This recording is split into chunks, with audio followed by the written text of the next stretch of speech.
Si estás por ver este episodio, probablemente eres un arquitecto y quieres vivir mejor de tu profesión, con más clientes, mejores proyectos y un despacho que no dependa solo de la suerte. Soy Daniel Jacobo y escribí Diseña tu libertad para eso, el paso a paso real que me hubiera gustado tener cuando empecé. Aquí encontrarás una guía de decisiones y herramientas que me hubieran ahorrado años de prueba y error. Si te hace sentido, escanea el QR y consíguelo hoy. Escucha Arquitectura, el podcast donde estimulas tus sentidos mientras aprendes. Conducido por Daniel Jacobo, para toda la comunidad de arquitectos que busca crecer. Aquí encontrarás contenido que te ayudará a profesionalizar la figura del arquitecto. Hablaremos de herramientas y experiencias que resolverán tus dudas, guiarán tu camino y te ahorrarán mucho tiempo si las aplicas. Invitamos a amigos, expertos, figuras de la arquitectura y profesionistas con perfiles que nos ayudarán a crecer dentro de nuestra profesión.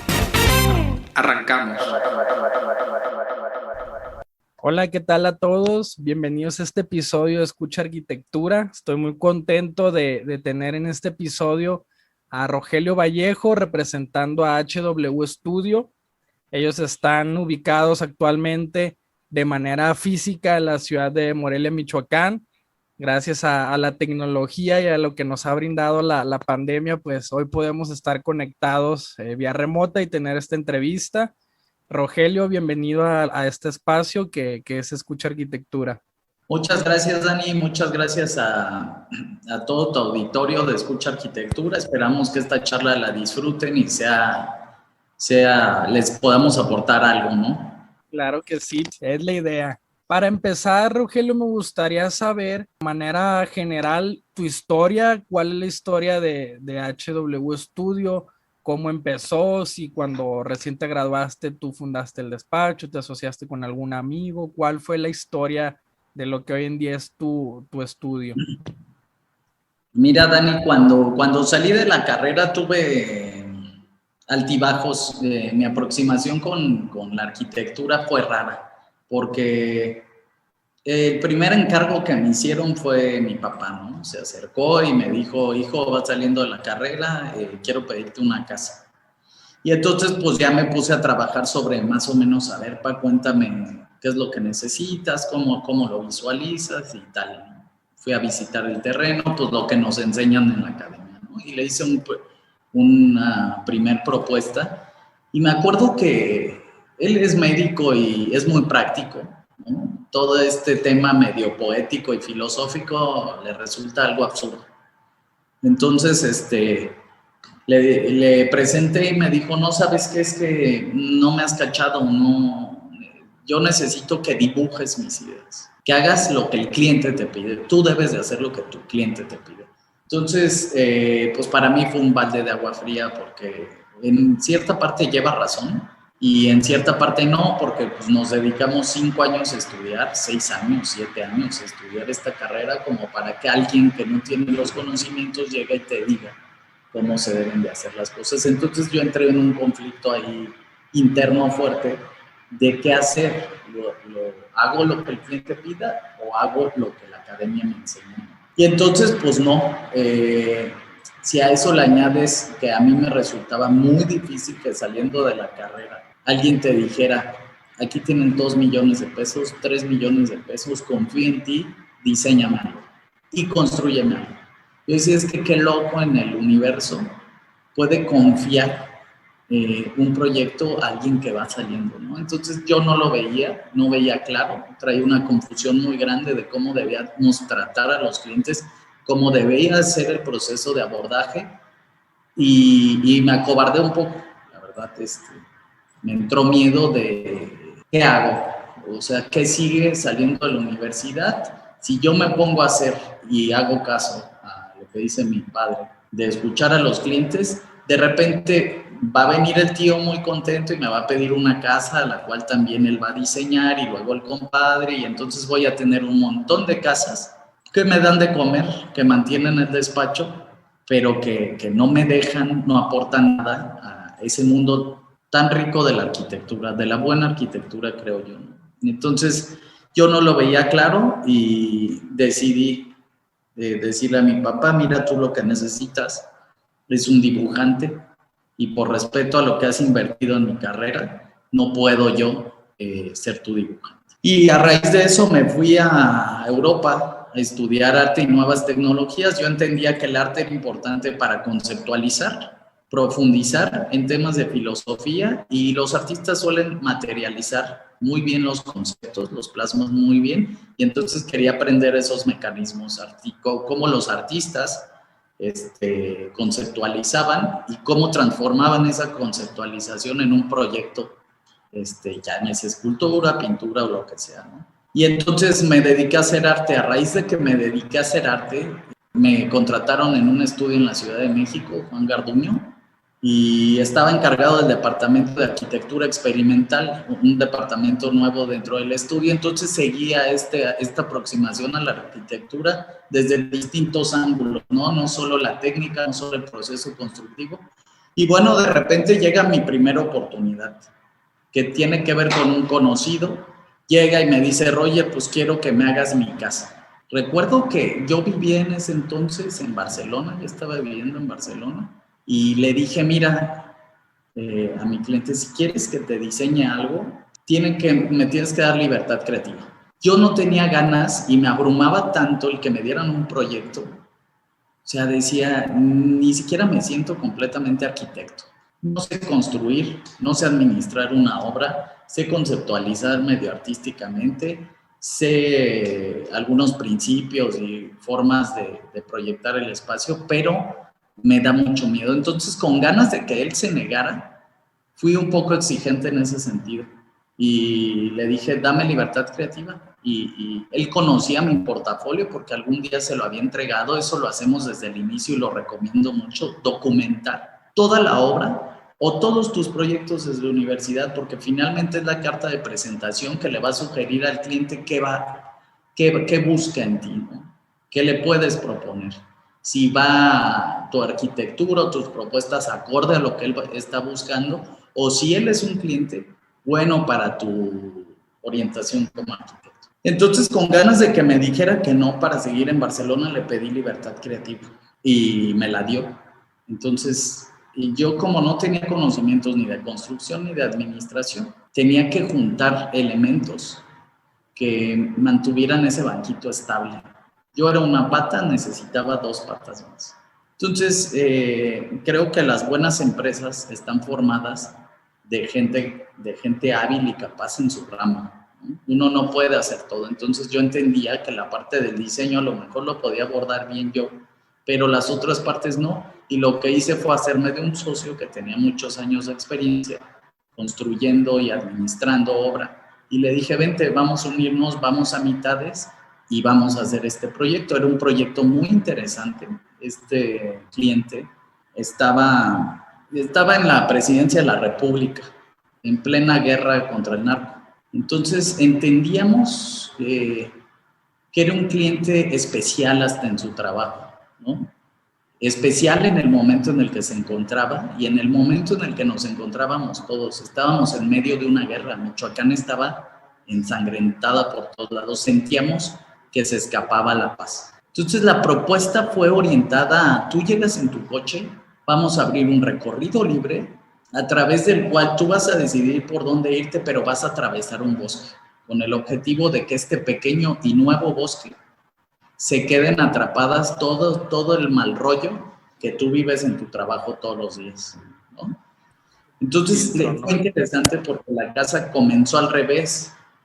Primero sembramos este bosque y en torno a este bosque se organizaron todos los espacios y toda la casa, ¿no? Básicamente el proceso fue al revés. Tiene que ver también con la evocación que tengo yo de los patios. Toda mi infancia viví en una casa en el centro, era una vecindad. Entonces, lo padre de las vecindades son los patios donde te enteras, donde juegas, donde el perro te persigue. Entonces, para mí el patio es un lugar que me evoca mucha felicidad, mucha tranquilidad. Finalmente evoca mi infancia y fue el mecanismo a través del cual yo podía aportarle cierta paz, ¿no? Con el vacío que genera el patio. Y bueno, fue un primer proyecto que pudimos publicar en un montón de plataformas, Dizzy, Architect y todas las plataformas que finalmente sirven para eso, para difundir tu trabajo. Y bueno, sabíamos que teníamos que pisar duro, entonces le metimos mucho amor, mucho tiempo y mucho trabajo a esta casa. Qué interesante me parece esto que me comentas, porque fíjate que es algún sentimiento muy similar que tenemos o han tenido la mayoría de los arquitectos cuando van a empezar un proyecto, ¿no? Como este miedo, esta inseguridad a tu primer proyecto, casi como comentas, con ganas de que te digan que no, porque es un compromiso muy fuerte, ¿no? El manejar los ahorros de toda la vida de una persona es una de las inversiones más fuertes que alguien hace. Entonces, esta estrategia que me comentas me parece muy interesante porque siento que hay dos caminos muy marcados. Uno es, te asocias con alguien que te complemente como esas partes que sientes que no son tu fuerte, y otra es, pues te avientas y con la responsabilidad de que de la noche a la mañana te vas a ser experto, ¿no? Con ese compromiso, y siento que es un sentimiento pues muy familiar. No estoy seguro qué tan prudente sea aventarte solo, sobre todo con un presupuesto que era generoso, o sea, era grande. El cliente es un cliente muy interesante, sabe de física cuántica, sabe de filosofía, historia, es alguien importante. No me refiero a términos de su posición política, sino en términos de calidad de cliente, calidad de humano, ¿no? Sí, no puedes estar quedando mal, porque sobre todo si va iniciando tu carrera, ¿no? Y pones en riesgo el dinero, y este señor fue su primera casa. O sea, ni siquiera es de estos políticos que tenían un montón de casas y que tienen un montón de propiedades. Era su primer y hasta donde yo sé la única casa que tiene, ¿no? Entonces la responsabilidad era todavía más grande, ¿no? Hacerlo bien. Yo creo que uno de los problemas es cuando te cae un encargo es ser medido, ¿no? Porque tratas de romperla, ¿no? De hacer el proyecto, y entonces ahí hay descuidos en la escala, ¿no? Porque el ego trata de manifestarse a través de las piezas, y eso es un problema que hay que ser muy calculado, ¿no? Porque se te va de las manos y terminas ahí con un palacio absurdo, enorme, caro. Entonces, creo que esta contención es importante en estos primeros proyectos. Mira, a RCR, al despacho que ganó hace unos años, ellos tenían unos profesores, un profesor que les decía, su primer gran proyecto, digan que no. Y así lo hicieron. Les cayó un complejo habitacional en Praga o en República Checa, no recuerdo si concretamente en Praga, y se negaron, porque ellos comprendían, o algo así les hizo ver el maestro, que medio le estabas vendiendo tu alma al diablo, con una madurez que todavía no alcanzabas, y eso iba a ser medio, te iba a mandar un camino que quizá no es el que quieres, ¿no? Y entonces estos cuates mantuvieron esta escala mucho más controlable, casi como el de una joya, y dejaron esos proyectos enormes para gente que sabe hacer proyectos. Ahorita que comentabas el tema de los patios, que te recordaba como a tu infancia, como son este elemento por el cual le puedes brindar cierta paz a una vivienda, me lleva a la pregunta de cómo definiste tu estilo, o el despacho, cómo definió el estilo que hoy en día manejan, que hoy que comentas lo de la escala, que cuidan muy bien como qué tipo de proyectos son los que hacen. Veo un estilo muy bien definido que igual a quienes nos están escuchando los invito a que sigan en sus redes a HW Studio, y podrán identificar de esto que les estoy platicando. Hay un estilo muy definido, muy pulcro, muy bien trabajado, y me gustaría saber cuál ha sido como este recorrido o este camino que te llevó a definir hoy en día el tipo de trabajo que realizan. Ok, no creo que tengamos un estilo todavía definido, porque el último proyecto es concretos, maderas, está enterrado, la arquitectura ni siquiera está presente, es muy sutil. Creo que seguimos en búsqueda de un estilo. Claro, tenemos elementos muy que se alargan a lo largo del tiempo y a lo largo de los proyectos que tienen que ver con una filosofía que tiene el despacho, ¿no? Primero me gustaría hablarte de lo que consideramos arquitectura, porque de ahí parte igual el entendimiento de por qué hacemos lo que hacemos, ¿no? Claro. Entendemos la arquitectura como el acto de colocar límites en el vacío, tan simple como eso, para hacerlo habitable, ¿no? Y este proceso requiere de una técnica, ¿no? Una técnica constructiva, y comienza con la unión de dos mundos, el que nosotros consideramos el mundo interior y el mundo exterior. El mundo interior es todas estas cosas que tenemos grabadas en nuestra memoria, en nuestros genes, que tienen que ver con lo que hablaba hace rato, el patio, por ejemplo. Viví en una casa, mi infancia se desarrolló en una casa con un patio central. Entonces, este es un ejercicio de introspección, ¿no? Iba mucho a las huertas porque mi familia tiene huertas y entonces los árboles son un tema importante y sensible también de mi infancia. Por una parte tenemos el mundo interior, al cual accedemos a través de técnicas de meditación, una técnica que se llama Vipassana, que interiorizamos como para darnos cuenta de cuáles son los elementos que constituyen nuestro mundo interior. Lo unimos con el mundo exterior. ¿Qué implica el mundo exterior? Pues el cliente, el presupuesto, el terreno, la capacidad técnica que tenemos y un montón de cosas. Entonces, cuando estas dos partes se unen y se balancean adecuadamente, es decir, ni la forma sigue a la función, ni la función a la forma, es un proceso donde se van ensamblando una serie de capas, donde finalmente tu propuesta formal alcanza con el presupuesto que tienes. Técnicamente está bien resuelta, bien orientada. Es decir, un buen proyecto de arquitectura tiene que ver con un balance entre el mundo interior del arquitecto y el mundo exterior, que constituye todo lo que conlleva un proyecto de arquitectura de este cuerpo para afuera. No sé si más o menos me di a entender. Sí, de hecho a mí se me hace muy, muy interesante esto que comentas de la relación del interior en el exterior. Cuando empezaste a hablar, mi mente estaba como en el interior de la vivienda, con el exterior, ¿no? Como lo que está pasando afuera. Pero ya que lo manejas como estos agentes externos al proyecto relativamente, porque están inmersos, que son el tema del presupuesto, el terreno, las condiciones que te pidió el cliente, incluso la normativa de los reglamentos.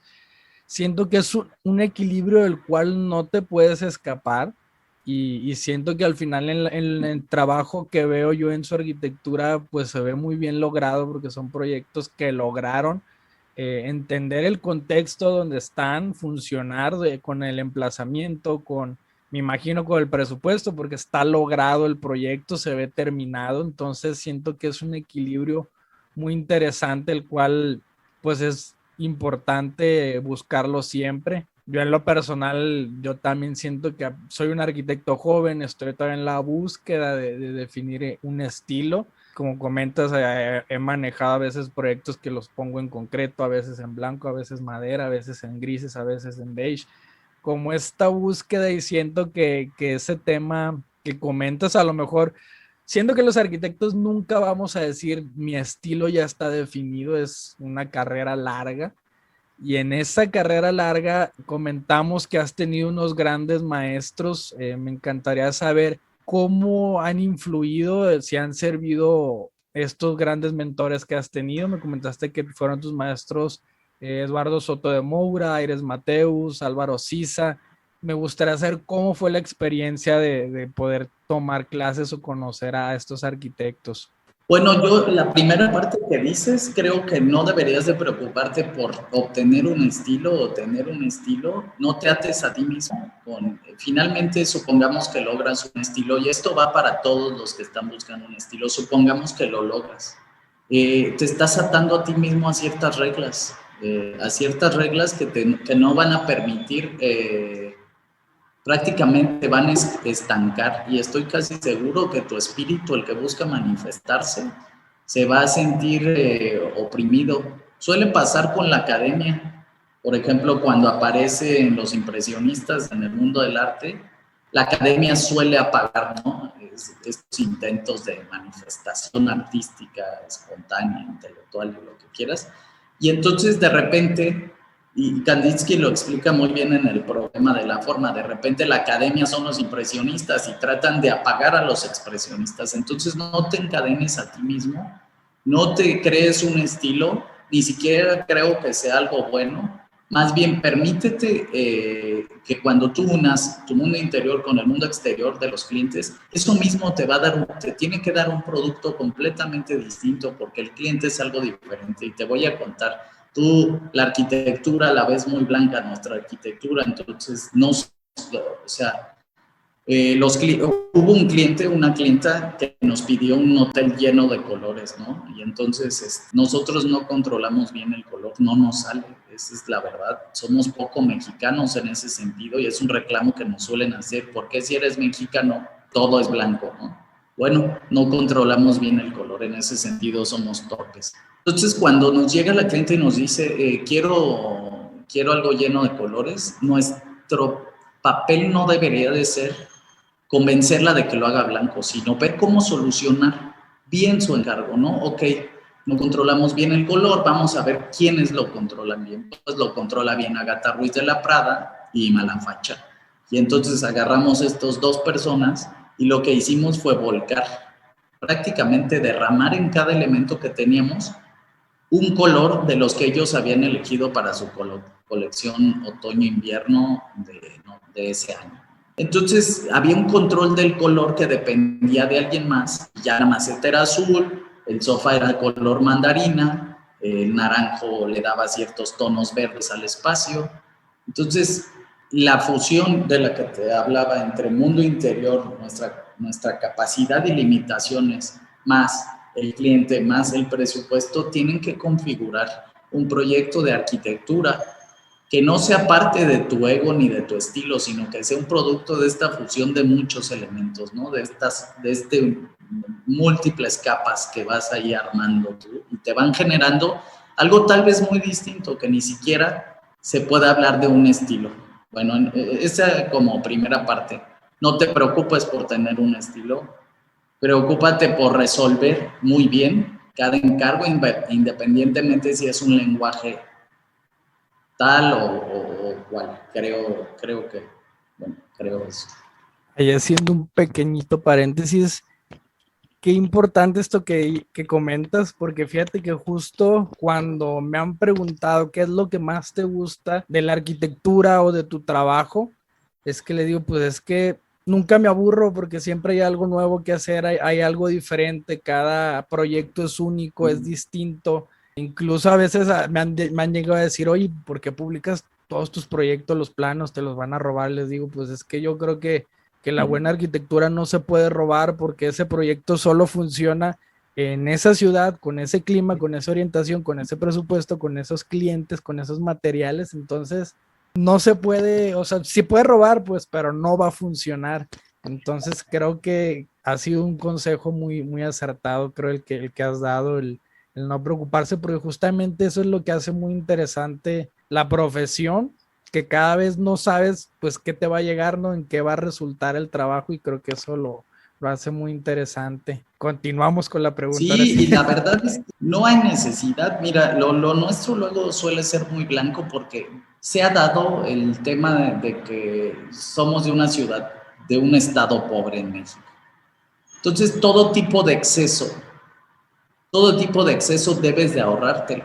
Que además, la filosofía a la cual respondemos se lleva muy bien con esta circunstancia. Entonces, cuando la arquitectura que tú generas está dentro de los límites comerciales o de costo, más aparte se lleva muy bien con tu filosofía y tratas de evitar cualquier tipo de exceso porque lo ves innecesario, porque para nosotros es importante que se manifieste el espacio y la luz. Y al cliente le dices, mira, vamos a ponerte estuco, que ya es blanco, y bueno, si quieres lo pintamos, pero si no lo dejamos así, nos ahorramos esa pintura, ¿no? Y entonces, cuando nuestra filosofía está muy apegada a limitar esos excesos, a ser esencialistas, no minimalista, sino esencialista. La gente suele responder bien con esa moderación en forma, con esa moderación en acabados, con esa moderación en remates, en detalles, que hacen una obra accesible. Finalmente, encaja muy bien en nuestro entorno porque no es una de las ciudades más ricas, no es uno de los países más ricos del mundo, entonces teníamos que entender eso, y si eso lo ponemos sobre la mesa junto con una filosofía que lo respalde y a la cual nuestro espíritu vibra, la arquitectura se va a generar y los clientes van a estar pues contentos y agradecidos porque es una arquitectura respetuosa en muchos sentidos, pero hablando de un sentido financiero, ¿no? El tema de mis profesores fue a raíz de la maestría que estudié, March, y que es una maestría organizada por Fran Silvestre, en las cuales pues te dan masterclass estos despachos, no necesariamente esos arquitectos. En caso de Soto de Moura, el despacho lo lleva prácticamente Luisa de Moura, su hija, y entonces ella fue la que nos llevó al estudio, la que nos dio la masterclass, la que nos resolvía cosas. La experiencia de visitar, por ejemplo, el estudio de Sisa, de Tábora y de Soto de Moura, está en un mismo lugar, el estudio. Es padre porque tú llegas a la puerta, ves un timbre que dice Eduardo Soto de Moura, Álvaro Sisa y Tábora. Entonces, en 200 metros cuadrados tienes 2 Pritzker, o sea, imagínate eso. Aparte, ese proyecto deciden concursarlo los 3. Tábora era profesor de Álvaro Sisa, fue su mentor, y ahí sigue teniendo su despacho. Decidieron los 3 concursar ese despacho, ¿no? Y las juezas, las que iban a autorizar el proyecto a dar un ganador, eran las esposas de Tábora, de Sisa y de Soto de Moura. Entonces, presentó proyecto Soto de Moura, Tábora, y Sisa no presentó proyecto, a lo cual las esposas dijeron, no, Álvaro tiene que presentar proyecto. Finalmente gana Álvaro y su despacho lo diseña Álvaro Sisa. ¿Cómo fue el contacto con esta gente? Pues fue una experiencia increíble. A mí el hecho de conocer a Manuel Aires Mateus, que era una persona que admiro mucho y que cuando te sientas a tomarte unos vinos con él, hay una aproximación más allá de lo intelectual, sino más de lo humano, ¿no? Volviendo a RCR, ellos dicen que el conocimiento, que habría que tener ciertas dudas del conocimiento, que había que apostar más por las experiencias como humanos, las experiencias de vida más que el conocimiento, porque el conocimiento cuando aprendes casi es una cosa prestada, ¿no? Que ni siquiera no alcanza a permear profundamente en tu ser. Entonces ellos apuestan más por las experiencias. Entonces las experiencias, pues eso, de subir al despacho de Fran, de convivir con Luisa de Moura, preguntarle, bueno, yo tenía una duda muy grande con Emilio Tuñón, ¿no? La posibilidad de preguntarle en cortito, oye Emilio, esta situación, cómo la resolvieron, el que nos contara cosas inside, como juego en cortito, fue súper enriquecedor, sobre todo conocer a las personas y la humildad que tienen al acercarse a un proyecto. Por ejemplo, nos contaban de un cliente que tenía Sisa, era un italiano que le mandó a hacer un museo, o galería, no recuerdo bien. Y entonces, pues estaba sentado C. Carlos Soto de Moura, Sisa y el cliente el italiano, ¿no? Y entonces era una composición súper cerrada, sin ventanas, muy introspectiva la arquitectura. Y llegó el italiano y le dijo, no, es que mira, ¿cómo me vas a proponer algo sin ventanas? ¿Qué te parece? Y le quita el lápiz a Sisa. Y entonces todos se quedan así como, güey, está quitando el lápiz Álvaro Sisa. Y entonces Sisa les hace la señal como de tranquis. Y entonces el italiano se pone y le dibuja una ventana en su masa esta que había propuesto. Y bien, Sisa dice, sí, me parece bien tu ventana, ¿no? Y entonces sale el proyecto, lo construyen y lo más aplaudido y alabado era como Sisa había resuelto la tensión de un espacio y el otro con esa ventana que había propuesto ahí. Eso a mí me enseñó, o lo que me decía es que si la habilidad que tienen de escuchar, ¿no?, al cliente, siendo las personas que son, estando en la posición en la que están. No somos quien para imponerle a un cliente en nuestra posición y en nuestra situación. Nada. Nosotros tenemos una línea roja en el despacho. No les permitimos diseñar. Dime qué quieres. Hacemos un cuestionario donde tratamos de averiguar muy bien la personalidad. Nuestro primer acercamiento, nuestra primera entrevista, de verdad hay una intención humana de conocerte a ti como persona para hacerte un traje a la medida, ¿no? Te van dando información que van conjuntando y creando el proyecto. Me explico. Si un cliente llega y nos dice, no, pues yo viví en un pueblo productor de guayabas. ¿Qué tal fue tu infancia? No, pues bien padre, yo la pasaba ahí en las huertas y tal. ¿Y a qué te dedicas? No, pues soy policía. Ok. Bueno, entendemos igual el estrés de tu chamba y qué podría ayudar, a lo mejor el aroma a guayaba en tu habitación, ¿no? Y si sembramos un arbolito en un patio ahí junto a tu cama y tú abres una ventana y de repente una ráfaga de viento te mete ese aroma, el cliente empieza a ilusionarse con el proyecto, empieza a enamorarse, lo llevas a un territorio no de planos y muros, sino un territorio de vocaciones y sentimientos. Claro, que evidentemente es lo que le... Perdón. Claro, ya hay emociones, ¿no? Las que están proponiendo, ya no es solo espacios. Ya lo quieren ver, en realidad comienzan a involucrarse emocionalmente con el proyecto. O sea, cuando le cuentas te va a recibir una guayaba o un árbol de guayaba, me refiero, o tú te vas a sentar a leer tus reportes policíacos con cierto aroma y notas a guayaba, y vas a ver siempre una guayaba porque te quiero recordar esos momentos felices que tú pasaste en tu infancia. Entonces ya comienza a haber una ilusión de sí, me encanta, ya quiero verlo, ya quiero... ¿Cómo te pueden decir que no a ese tipo de cosas? Cuando finalmente estás usando lo que ellos traen dentro, su mundo interior, con tu mundo interior más el mundo que nos rodea, y entonces hacemos un balance y se vende fácil, se vende ligerito, no hay tanta fricción, ¿no? Claro, la arquitectura ya deja de ser pues un render bonito, ¿no? A ser ya como una máquina de emociones, por así decirlo, que es justo lo que sea. A lo mejor si ese proyecto queda precioso y alguien te lo quiere robar, pues a lo mejor a quien le hagan esa casa va a decir, ¿y por qué pusieron un árbol de guayabas? ¿O por qué la casa huele a guayaba, no? Realmente ese proyecto solo funcionaba para ese cliente. Eso es lo interesante, ¿no? Hacer que los proyectos no solo sean la parte visual, la parte de la portada de la revista o del render, sino cómo llevarlo a un plano más allá para que el cliente justamente diga, ya no, o sea, sí a todo lo que quieras, sí los planos, lo que quieras, pero ya lo quiero ver hecho, ya quiero vivir ese espacio. Así es. Sí, yo creo que esta como interacción y este equilibrio que logramos con los clientes, esta emotividad no solo de parte de ellos, sino de nosotros, genera estas ganas de ya verlo, de ya vivirlo.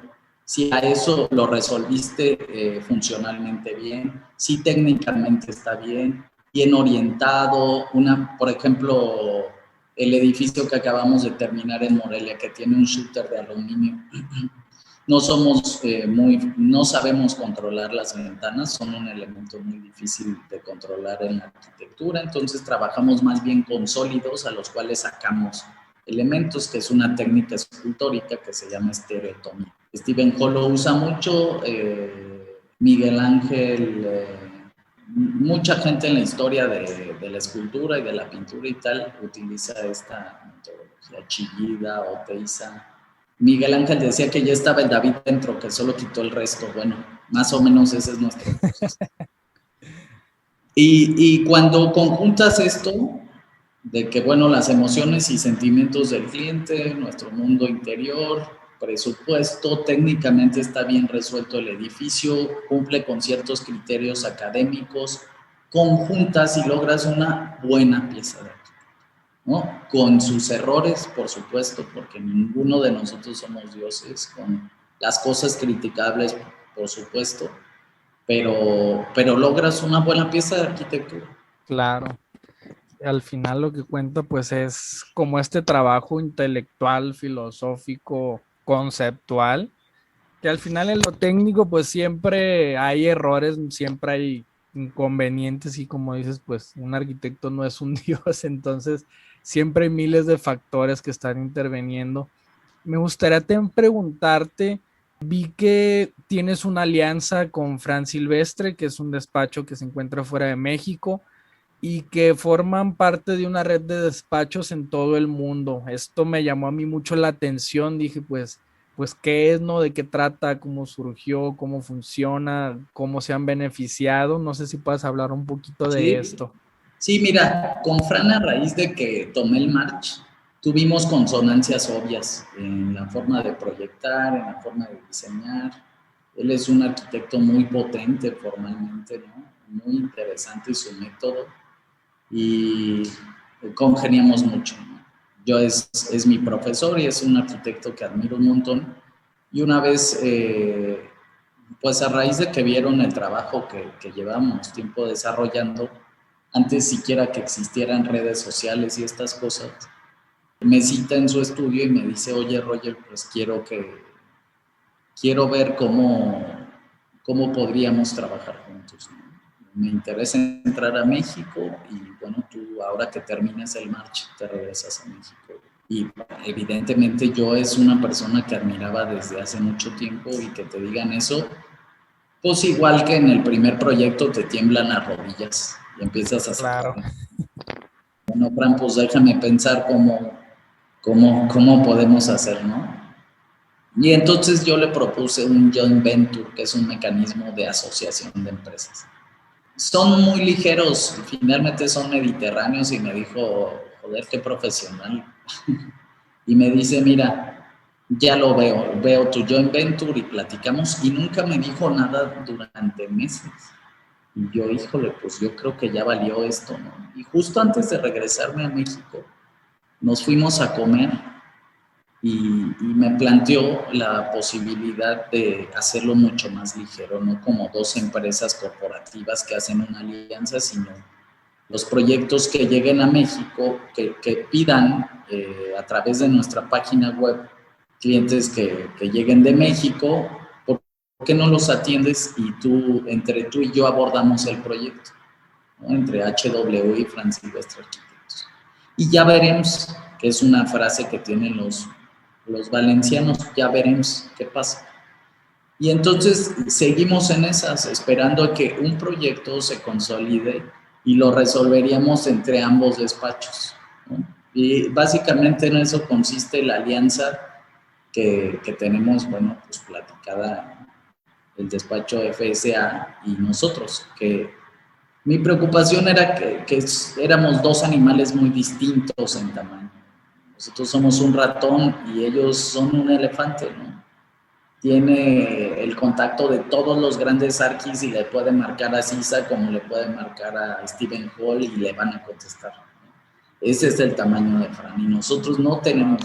Entonces, pues me preocupaba cómo podía ser, pero como lo planteó Fran, pues fue una manera que me pareció bastante lógica y nutritiva para ambos despachos. Si a ellos les cae chamba aquí en México y conocen nuestro trabajo y conocen nuestro proceso de diseño y le parece que podemos complementarnos muy bien, a nosotros nos sentaba fantástico.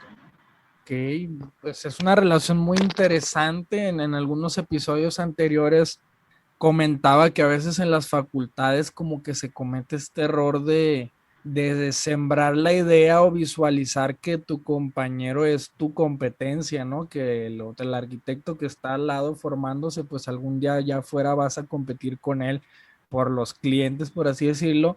Y realmente me he dado cuenta que ya en el ejercicio profesional se da mucho este tipo de alianzas donde a mí me han caído proyectos referidos de otros amigos. Yo Sí, les he sí. mandado proyectos o algunas otras cosas a otros amigos arquitectos, en algunos otros nos hemos aliado, entonces siento que este tipo de alianzas pues destruyen como esta ideología de que realmente los arquitectos siempre tienen que estar compitiendo al final de cuentas siento que, pues, que hay un mercado para todos y que entre todos nos podemos echar la mano y siento que en tu caso, que hay un despacho tan importante de una escala mayor, como comentas, se haya querido hacer este tipo de relación contigo, pues es algo muy interesante y muy padre el hecho de estar trabajando con alguien, incluso de otros países, y pues felicidades también por esa parte, porque siento que es algo que abona al trabajo y que se ha visto al menos en los proyectos que yo he visto de ustedes. No, gracias. Fíjate que creo que es un cambio generacional. Como que los arquitectos de antes sí eran más celosos, incluso sus despachos llevaban el nombre de la persona que lo fundaba. Creo que eso está cambiando, que pensamos más en términos de colectividad, un sumar, porque las condiciones son más complicadas, claramente. Entonces, la aproximación como colegas tendría que ser mucho más bondadosa. Le hace falta elegancia luego a la aproximación del trabajo de otro colega.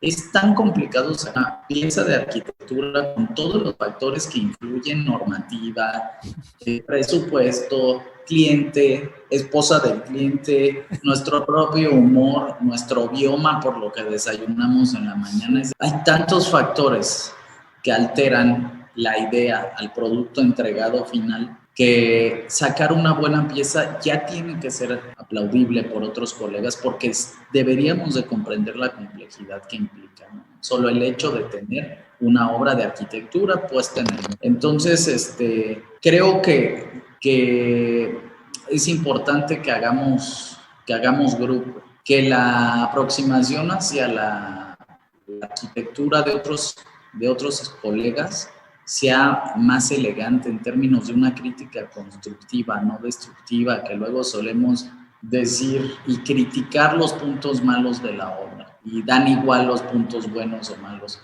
Básicamente no, eso no se debió haber resuelto así porque no funciona. Ok, pero a lo mejor no funciona, no está completo en términos de funcionalidad, pero sí a lo mejor en términos de emoción, ¿no? Entonces hay tantas aristas que nuestra aproximación sí creo que debería de ser más elegante y más constructiva. Y como dices tú, hacer alianzas de que, oye, yo no puedo, no es el tipo de cliente al que yo le voy a ser útil, ¿por qué no te encargas tú?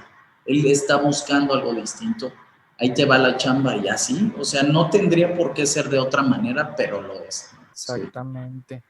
Sí. Y con respecto a las alianzas que tenemos con otros despachos en el mundo, es a raíz del mismo March, pues había arquitectos de Argentina, arquitectos de todas partes del mundo, de China, de África. Entonces, bueno, eso nos permite generar una red, un networking que hace mejores y más rentables tus procesos. Por ejemplo, los renders nosotros no los diseñamos dentro del estudio. Tenemos un estudio muy slim en ese sentido, bien chiquito. Subcontratamos fuera algunos servicios para no depender, para no tener una nómina gorda, ¿no? Entonces, tener un despacho skinny te permite también aceptar proyectos que sabes tú que eres el arquitecto adecuado y él el cliente adecuado, ¿no? Y no estar preocupado por pagar una nómina de 100,000 pesos. Súper importante. Exacto. Entonces, fíjate, Emilio Tuñón tiene un estudio de 5 arquitectos. Y me contaba un arquitecto moreliano hace unos meses que su estudio era de 12 arquitectos. ¿Cómo vas a tener un estudio de 12 personas y Emilio Tuñón, que está haciendo el Museo de las Colecciones Reales, tiene un estudio de 5 personas? No, se te va, o sea, lo que ganas se te va en mantener este enorme monstruo corporativo que ya creaste. En ese sentido, muchas cosas, proyecto ejecutivo, a veces lo hemos subcontratado, renders lo subcontratamos y así, ¿no? Cuando hay para todos, cuando no hay para nadie, ¿no? Que afortunadamente nunca hemos dejado de tener chamba, pero somos un despacho muy slim en cuestión de gastos. Eso que tocas me parece fundamental, sobre todo en la operación de los despachos contemporáneos. Pues al final de cuentas este es un podcast para la gente que busca emprender su propio despacho, empezar con una carrera independiente, y creo que eso es uno de los principales consejos que se pueden dar, es mantener las nóminas, los gastos fijos al mínimo. Hoy en día todo se puede subcontratar a los mejores proveedores, a los mejores prestadores de servicios de cualquier parte del mundo, y además pues es algo que bien comentas. Si buscas hoy en día mejores despachos del mundo, te podrán aparecer algunos que tienen 30, 100 colaboradores, y en segundo lugar uno que tiene 5, y después uno que tiene 8, y después uno que tiene 50. Entonces, realmente creo que la calidad no está ya en el tamaño de las nóminas o del piso o los metros cuadrados de oficina o el número de gente. Entonces, la calidad justo yo creo que va por ahí, como bien comentas, como mantener firme tu filosofía. Yo quiero diseñar este tipo de proyectos, trabajar con este tipo de clientes, que es lo que me va a permitir expresarme en la mayor plenitud y hacer el mejor trabajo posible. Y al final, pues eso es lo que va a hablar por uno, ¿no? Y no estar pensando como en ese, pues tengo que agarrar lo que sea porque tengo que pagar nóminas, tengo que pagar rentas. Entonces, siento que es ahí cuando dejas de disfrutar el trabajo. Entonces, pues me parece un consejo muy, muy bueno el que nos acabas de dar. Esa parte que mencionas, el de disfrutar, para nosotros es fundamental, ¿no? Poder seguir disfrutando nuestra chamba, porque en esa medida vamos a poder seguir ofreciendo buena calidad de arquitectura, ¿no? Y escogemos pocos clientes porque apenas nos da para lograr visitar la obra todos los días, ¿no? Y ver que se esté haciendo bien y ver que el presupuesto vaya bien. Entonces, es súper importante esta parte. Juan Domingo Santos, cuando crea su despacho, que es un gran arquitecto español, él se fue a ocupar unas fábricas abandonadas y ahí montó su despacho y ahí dormía y tal. Nosotros, bueno, yo empecé en una cochera, del que era mi socio, y ahorita no estamos en algo más grande que una cochera, pero nuestra renta es de 6,000 pesos al mes, ¿no? Más luz, teléfono, internet, todo esto. Nuestros gastos fijos son de 9,000 pesos, es decir, nos da la posibilidad de tener un solo proyecto al año, y ese solo proyecto al año va a estar manteniendo el estudio. La verdad es que los miembros de este despacho somos gente muy moderada en cuanto a formas de vida. No nos interesan ni los coches caros, ni las casas extravagantes, ni llevamos una forma de vida muy congruente a las propuestas de arquitectura que tenemos. Entonces, la presión en ese sentido es poca, porque pues eso, no hay, un solo proyecto podría mantener el despacho 2 años, ¿no? Entonces, sí aconsejaría que si vas iniciando, bueno, ni siquiera tienes de otra, pues. O sea, si vas iniciando, pues ahí donde te agarre, tú con tu compu puedes comenzar a trabajar y hacer tu chamba sin necesidad, pues, de elevar mucho tus costos, que te saque del mercado y que haga dudar a tu cliente, ¿no? Exactamente, y al final, pues, cuando lo haces por gusto, hay amor en los proyectos y eso se nota. Podrá sonar muy romántico a lo mejor, pero es que se nota cuando dices, es que aquí hay detalle, que hay pasión, aquí se metieron, se involucraron en el proyecto, y eso creo que al final es de lo más importante. También me gustaría preguntarte, pasándonos ya a un tema un poquito más banal, pero que a fin de cuentas me resulta a mí muy interesante, y creo que es un tema que muy poco se habla, que es el tema de las publicaciones. Veo que su trabajo, su arquitectura ha sido publicado en muchos medios muy importantes, medios como ArcDaily, Arquine. Me gustaría saber cómo ha sido ese proceso o cómo han llegado para poder tener estas publicaciones, cuál fue el acercamiento, cuál fue el procedimiento que tuvieron que realizar. La verdad es que no es complicado. Mira, ya cuando la pieza tiene algo que decir, la buena arquitectura, creo yo, tiene notas de ser autobiográfica, ¿no? Como les contaba lo de los patios, lo de andar en bosques. Tiene ciertas notas autobiográficas, tiene notas autobiográficas del cliente también.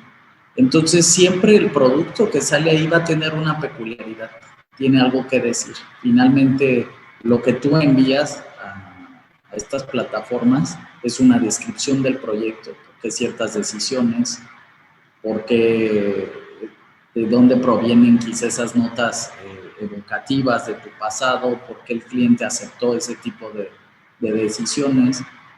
Entonces, cuando tú armas este press kit, le llaman ellos, que es una carpeta de prensa, ¿no? Cuando tú armas esto con los planos que describen el proyecto, con la memoria conceptual que describe por qué se tomaron ciertas decisiones, con buena fotografía, en realidad no es complicado, les escribes, la junta directiva determina si es un proyecto bueno para sus plataformas y lo publican, ¿no? Es la cosa más sencilla.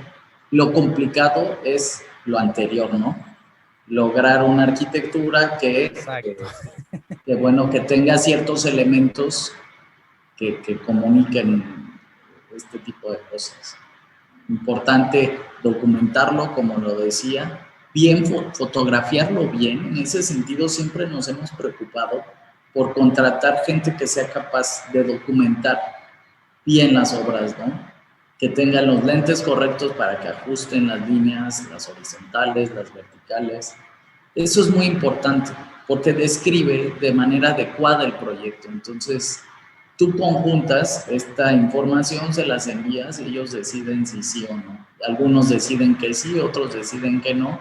En realidad esto es importante como para comunicar y para ir dejando rastro de cuál es tu proceso, ¿no? Claro. Al final me impresionó a mí cuando vi su trabajo, justamente eso, que está muy bien documentado, muy bien fotografiado de una manera muy estética, muy limpia, de tal manera que se ve y se entiende perfectamente el proyecto y siento que eso es muy importante cuando uno va empezando, cuando necesita hacer como su portafolio, la trayectoria, ir ganando cierto posicionamiento, que es importante. Creo que el tema de las publicaciones, pues como que te van avalando de cierta manera y pues muy fácil, ¿no? Pues hagan buena arquitectura. Perdón, yo creo que más que avalarte, que eso tiene mucho más que ver con el ego. Yo creo que lo que te permiten es posicionarte para que los clientes se aproximen a ti. Claro. Es decir, mira, cuando tú publicas y Google empieza a buscar estudio arquitectos Morelia, Google se da cuenta de que estás publicado aquí, acá, acá, acá y acá, y entonces orgánicamente va a arrojar tu estudio en primer lugar, ¿no? De manera orgánica. Eso ayuda, pues, porque ya los clientes se aproximan a ti, ya saben que existes. Más que un tema de que es bonito que te publiquen porque es cierto reconocimiento de tu chamba, ayuda para que los clientes sepan de ti, se acerquen a ti y averigüen si eres el cliente, si eres el arquitecto indicado para lo que están buscando. Claro. Yo le vería más importancia a eso, porque lo otro, mira, ni es tan difícil. Por ejemplo, ArchDaily publica un montón. Es fácil entrar a ArchDaily, con cierta, bien armado tu press kit, te van a publicar. Más bien creo que la cosa está en qué tan expuesto estás para que los clientes se acerquen a ti, conozcan tu trabajo y ya hay una preselección. Hay clientes que simplemente lo que hacemos no les gusta y entonces pues ya no nos buscan, pero nos ven. Claro. Entonces, bueno, esa parte es importante, tiene que ver con documentación y con generar una pieza interesante de arquitectura.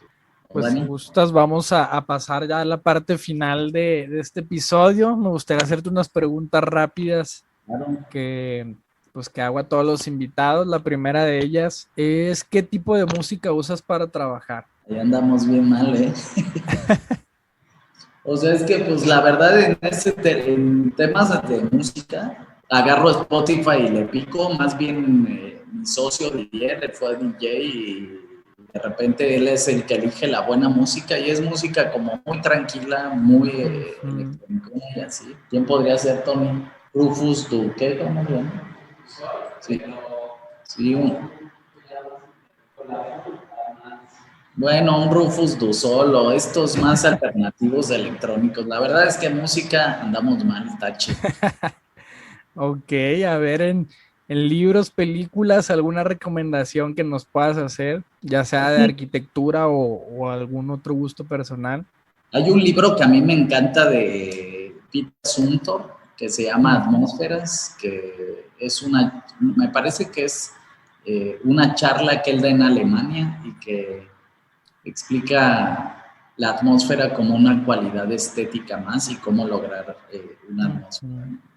A mí me parece un libro precioso, yo lo recomendaría mucho. Y de película, me gustó mucho la peli de Joe Smith, de Tadao Ando, que él como boxeador cuenta qué significa Joe Smith, ¿no?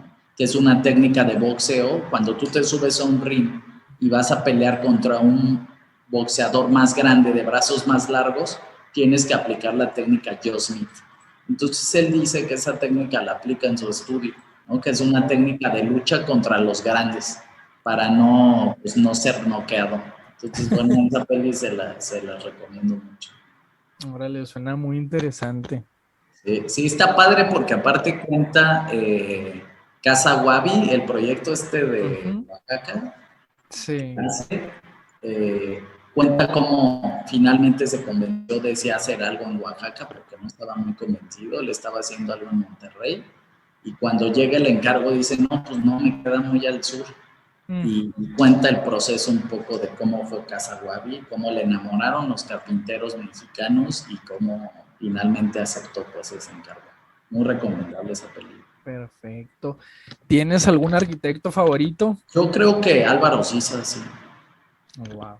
Álvaro Siza, no solo la arquitectura que ha generado escuela. O sea, detrás de Álvaro Siza está Eduardo Soto de Mouras, de Carlos, Correia Ragazzi, Barossi Veiga, Fran Silvestre, y creo que los países en vías de desarrollo como el nuestro tendrían que voltear mucho a la arquitectura portuguesa, porque no es una arquitectura extravagante, cara, técnicamente difícil de resolver. Es arquitectura que busca más el pasado y los elementos limpios y la austeridad. Y la luz, el espacio, la aproximación menos suntuosa, ¿no? Proyectos. Entonces, bueno, sí, el día que me paré en las escaleras de Santo Tirso, del Museo de Santo Tirso, la verdad es que yo quedé maravillado. Así son o así imaginaba yo las escaleras para ir al cielo, ¿no? Entonces, Álvaro Siza, sí. Oye, también, pues qué afortunado, ¿no? Que son pocos los arquitectos que pueden decir que han conocido a su arquitecto favorito. Sí, la verdad es que fui muy afortunado, sobre todo porque fue tantito antes de la pandemia. Entonces, yo ya tenía un montón de ganas de dejar en pausa el estudio, bueno, no en pausa, pero bueno, sin yo estar aquí, el estudio trabajando, yo allá, requería un esfuerzo pues de parte de todos, ¿no? Mío y de todos aquí en el estudio. Pero conocer a esta gente, pues finalmente es una cosa maravillosa, pues, recomendable, y la verdad es que no es complicado. March es una buena maestría, no es cara y te acerca mucho a la gente pues, de la que leíste, a la cual admiraste y finalmente con la cual entablas una relación, aunque sea de amistad. Pues. Claro, y eso yo creo que al final de cuentas es lo más importante porque, digo, en México y nosotros arquitectos como trabajadores independientes, es difícil en sí monetizar una maestría, no es un trabajo que el cliente te lo retribuya por el hecho de tener o no maestría.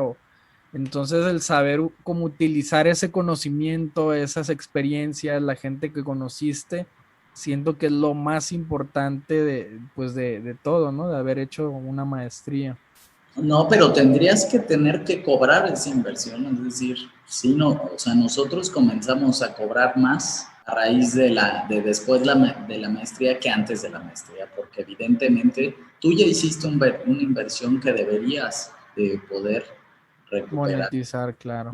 Monetizar, sí, de alguna manera. Luego ellos se sorprendían mucho por la manera en la que vendemos tan efectivamente. Mira, a ver, cuéntame. Esta estadística nos la decía María Macía, que es la esposa de Frank.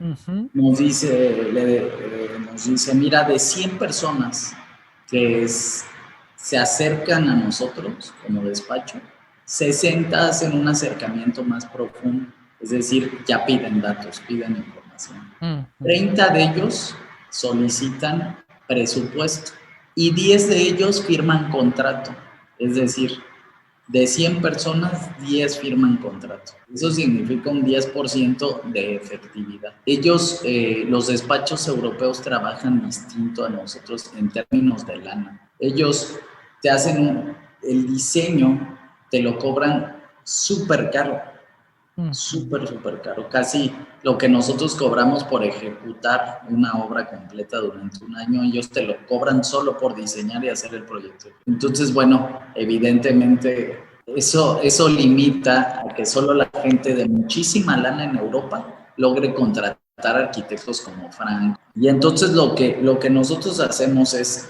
vender barato, pero sí vender el proyecto. O sea, lo cobramos y ejecutar la obra y supervisar la obra. También para cuidar que lo que les vendimos acá termine bien. Sí, Y a entonces veces es la única manera.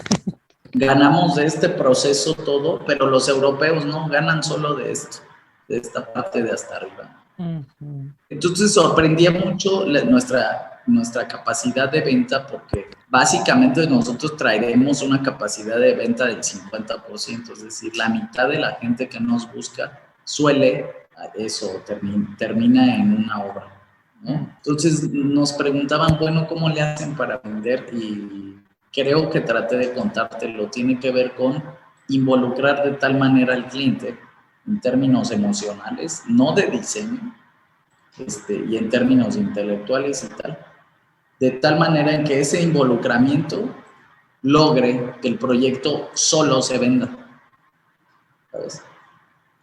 Entonces, bueno, María nos decía, de cada 100, pues les van a salir 10. Y fíjate que ellos, qué bien tienen su plataforma, qué bien tienen su cuenta de Instagram, y aún así, 100, 10.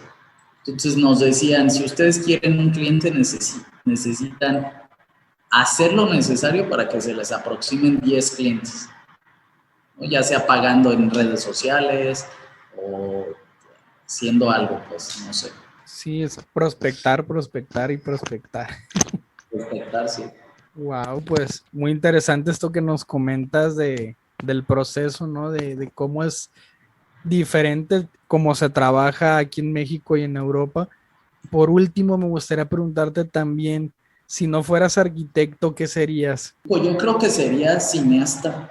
Pues el cine Y es raro porque un montón de arquitectos comienzan en el cine. Por ejemplo, Rem Koolhaas, él es cineasta, ¿no? La aproximación de los Herzog y de Meuron también fue primero hacia el cine. Entonces hay muchos paralelismos que creo que tienen que ver con el espacio y la luz entre el cine y la arquitectura, Claro. ¿no? Entonces yo siento que me iría por cine o algo de cocinar, ser un chef, pero un chef con un restaurante igual de 10 personas. Estrella Michelin. Pues no, no creo que llegaría ahí, pero no, un restaurancito, me imagino algo chiquito, una mesa para 10 personas, solo se abre bajo reservación, todo es una experiencia, que no sea fast food, que sea un proceso que se lleve a lo largo de la experiencia, que se le prepare el té, que no sé, cosas así. Es muy importante la experiencia, como la experiencia cuando un cliente viene a visitarnos al estudio, le pedimos que se quite los zapatos, por ejemplo, de entrada. Le ponemos sus pantuflas, ahorita no tenemos, pero ya tenemos que comprar, y entonces los metemos en otra sintonía, ya inclusive bajan la guardia, se sienten más cómodos en las pantuflas, los metemos al área conceptual que tiene una luz muy de claustro. Entonces, estamos en medio de una fábrica y en esa fábrica sembramos árboles. De repente la experiencia es medio ruda cuando ven la fábrica, pero después ven el bosquecito y al fondo ven la caja blanca. Es decir, todo va generando una experiencia que no se les va a olvidar. O sea, desde ahí vamos como que abonando. Entonces yo creo que si tuviera un restaurante y supiera cocinar mejor, mucho mejor, también la experiencia sería muy importante, ¿no? No la lana, no vender un montón de platillos, no vender un montón de proyectos, sino preocuparme por la calidad de esos platillos, en este caso de la arquitectura, ¿no? Claro, y qué importante porque justo comentaste unas profesiones que van muy de la mano, como bien comentas, la luz, la geometría, las tomas, los enfoques, la experiencia. A mí me encanta también el todo lo relacionado a la gastronomía, porque siento que piensan muy similar a los arquitectos, los chefs reconocidos piensan no en que te van a vender, por así decirlo, harina y agua, ¿no? Piensan cómo va a ser la experiencia en el proceso de fabricar, cómo te lo van a mostrar, cómo te lo vas a comer, qué vas a sentir, qué sensaciones, se va a complementar con alguna otra cosa. Entonces siento que piensan muy similar y al final la experiencia es como ese valor intangible que a la hora de, pues, de querer monetizar es cuánto vale, pues no lo sé porque es un intangible, pero es una experiencia tan increíble que es invaluable. Entonces son esos valores agregados que van abonando a todo el proceso que, como bien comentas, todavía no hay una casa, ni siquiera una línea y tú ya le estás brindando esa experiencia a tus clientes diferente, ¿no? Ya de ponerlos como en otro rol, en otro mood. Entonces sí, siento que es algo muy, muy, muy padre, pues de tu parte. Todo esto es lo de la cocina y las experiencias que ofrecen la cocina. Creo que tanto la buena cocina como la buena arquitectura, como el buen cine, te hacen estar tan presente. Es decir, a la hora que le das el bocado y sientes esa explosión de sabor, te hace sentir tan presente que realmente olvidas preocupaciones, olvidas angustias, te enganchas tanto que entras en estados de paz, en estados de tranquilidad, de goce pleno, ¿no?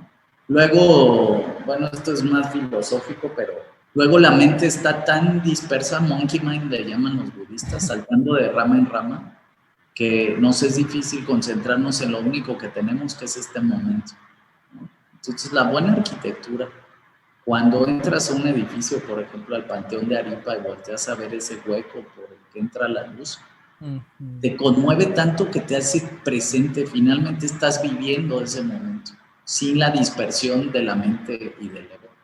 La buena cocina creo que también, la buena música es que tú te pones algo y te envuelves tanto en la pista que estás súper presente, se te olvida si te peleaste con la novia, se te olvida tal. Entonces creo que ese es el diferenciador, ¿no? El que marca que es una buena pieza y que no. Y la cocina evidentemente tiene estos paralelismos con la arquitectura, ¿sí? Claro. Son, pues al final de cuentas, bueno, creo que la gastronomía no es considerada como tal un arte, pero bien podría serlo. Creo que no lo consideran arte por ese compromiso, y creo que la arquitectura en ese sentido podría ser también la gastronomía y la moda, son, y no lo digo yo, pero sí medio creo en ellos, son artes impuros, por así decirlo, porque tienen el compromiso de funcionar. Por ejemplo, el tema de la arquitectura. El tema de la comida tiene la necesidad de nutrir, de alimentarte, ¿no? La moda de vestirte.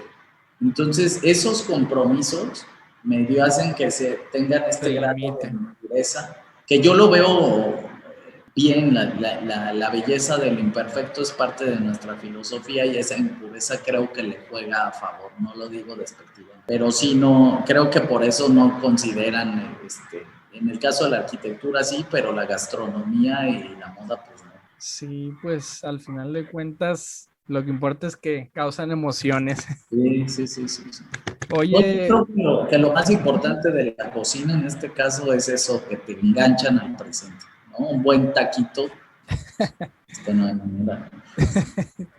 Pues Rogelio, yo creo que voy a despedir el episodio. Realmente disfruté demasiado esta charla que hemos tenido. La verdad, siento que nos has dado unos consejos bastante buenos, que contenido que hemos discutido, siento que definitivamente pues va a ayudar a la audiencia de Escucha Arquitectura. Estoy muy agradecido por el tiempo que te has tomado.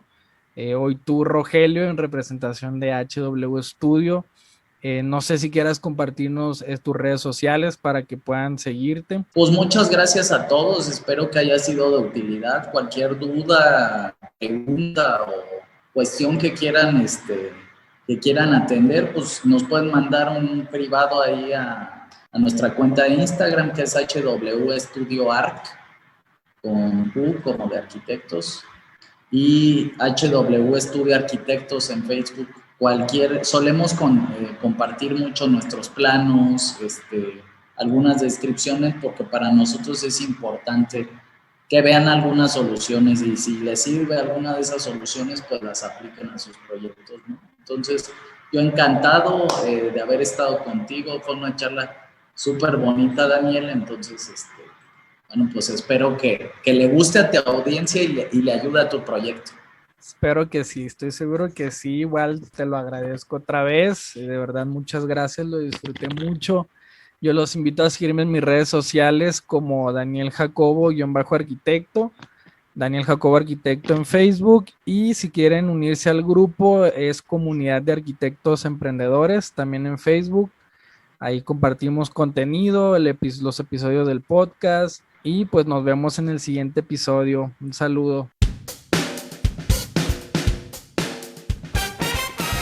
Si este episodio te llamó es porque sabes que puedes hacer más en la arquitectura, pero a veces no nos enseñan cómo convertir talento en libertad. Por eso escribí Diseña tu Libertad, una guía para pasar de estar atorado a construir tu camino propio, con estructura, mentalidad y estrategias que sí funcionan. El QR ya está aquí. Si estás listo, no postergues tu libertad.